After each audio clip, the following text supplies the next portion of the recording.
Bonjour à toutes et à tous, j'espère que vous allez bien, bienvenue aux nouvelles et aux nouveaux, n'oubliez pas de vous abonner et surtout d'activer la cloche pour ne manquer aucune vidéo.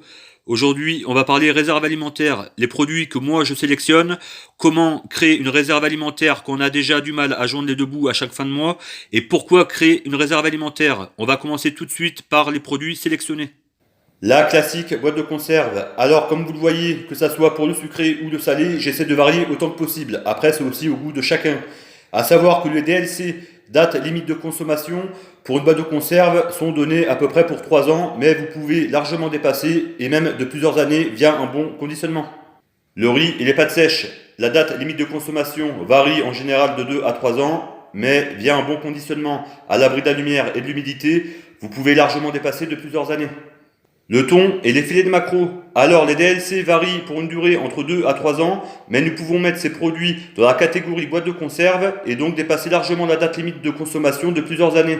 De plus, ces produits-là n'ont pas à se conserver au frais et donc apportent un gain de place pour nos réfrigérateurs.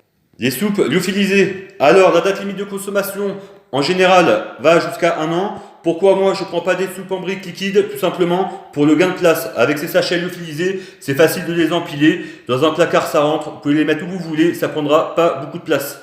Les sauces. Alors, la date limite de consommation, jusqu'à 3 ans, c'est pas mal du tout. Moi, je privilégie les sauces bolognaises pour l'apport en protéines. Avec un bon plat de pâtes, ça peut dépanner. Les compotes, la date limite de consommation varie en général de 1 à 2 ans, donc c'est pas mal du tout. Moi je prends des pots de 1 kg comme vous le voyez là. N'a pas à se conserver au frais comme d'autres produits comme les yaourts. Certains la font eux-mêmes, tant mieux pour eux. Moi je l'achète en pot de 1 kg. Le lait, alors moi pour ma réserve, c'est le lait en poudre. Voilà, c'est pas du tout en bouteille. Donc pourquoi? Parce que le lait en poudre est beaucoup plus économique. Regardez ce qui est marqué, 300 grammes égale 2,7 litres de lait liquide. Là, on a une bouteille de 1 litre. En plus, regardez la DLC 19-07-2020. Désolé pour la résolution. Et regardez celle-ci, 14-02-2021. Donc, il n'y a pas photo. Non seulement je préfère au goût le lait en poudre que celui-là, mais en plus de ça, c'est économique et les DLC vont beaucoup plus loin. Je viens de vous montrer les produits qui, selon moi, sont essentiels et que j'ai en tout cas moi en quantité dans ma réserve. Donc, vous avez vu, on a vu les boîtes de conserve, les pâtes, tout ce qui était thon maquereau, on a vu, qu'est-ce qu'on a vu, tout ce qui était compote, etc., lait en poudre, voilà. Donc après, bon, j'ai pas que ça. Par exemple, j'ai du miel, mais c'est tout à chacun. Il y en a qui préfèrent prendre du Nutella. Les gâteaux, biscuits secs et tout ça, c'est pareil, c'est tout à chacun. Chacun ses goûts. Nous, par exemple, les biscuits secs, on sait que les DLC, en général, vont jusqu'à 1 an. On peut même dépasser pour tout ce qui est biscuits secs. Ceux-là, au fond, les savanes, bon, les DLC sont un peu moins conséquentes, donc ça va de 6 à 8 mois, mais il faut toujours regarder les DLC. Voilà, on a aussi du lait concentré. Donc j'ai pas montré tous les produits que j'ai dans ma réserve. Pourquoi? Parce que j'ai voulu montrer vraiment ce que je pensais essentiel. Pâtes, boîte de conserve, lait en poudre, les sauces et tout ce que j'ai montré tout à l'heure, le thon et tout ça. J'ai aussi, bien entendu, du vinaigre blanc qui sert à mille et une choses, c'est bien d'en avoir. Donc j'en ai là en bidon comme vous avez vu, j'en ai en bouteille. J'ai bien sûr de l'huile, j'en ai aussi là-bas. J'ai, oui là on n'avait pas vu, du bicarbonate. Donc ça c'est bien aussi d'en avoir en stock pour mille et une choses. Vous savez à quoi ça sert, on va pas refaire une vidéo là-dessus. Donc voilà. Donc comment créer une réserve alimentaire conséquente quand on n'arrive déjà pas à joindre les deux bouts à chaque fin de mois. Alors moi c'était mon cas. Nous ce qu'on a fait avec ma femme, c'est à chaque fois qu'on allait faire les courses, on fait des courses une fois par semaine, et ben on essayait d'ajouter 10-20 euros pour notre réserve. Et petit à petit, si vous faites ça, vous verrez que au fur et à mesure vos stocks vont augmenter, mais ça va justement vous motiver à aller à votre objectif, donc que vous aurez mis en place avec votre famille. Et voilà, donc nous c'était 2-3 mois donc de nourriture, mais c'est vrai avec des repas équilibrés. Donc il faut pas non plus prendre que des boîtes de conserve ou que des pâtes ou que des sauces. Ce qui est bien, c'est d'avoir un peu de tout.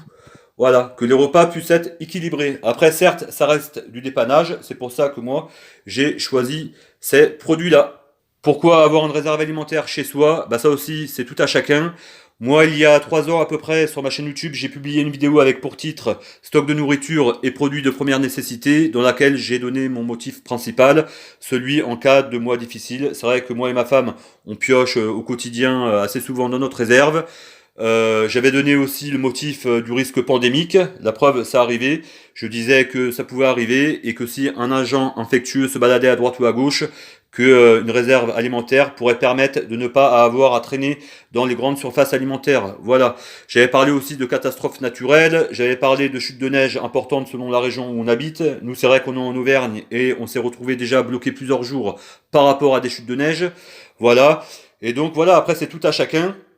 Nous, c'est vrai que c'est surtout en cas de mois difficile, on a quand même de quoi faire des repas équilibrés. Sinon, voilà, là j'avais oublié de vous montrer, je vous montre vite fait. Donc ici, il y a un peu de tout. C'est là où je mets mes ampoules, il y a mes bougies. J'ai là mes comprimés d'iodure de potassium, tout ce qui est paracétamol. Il y en a là aussi, voilà. Il y a quoi?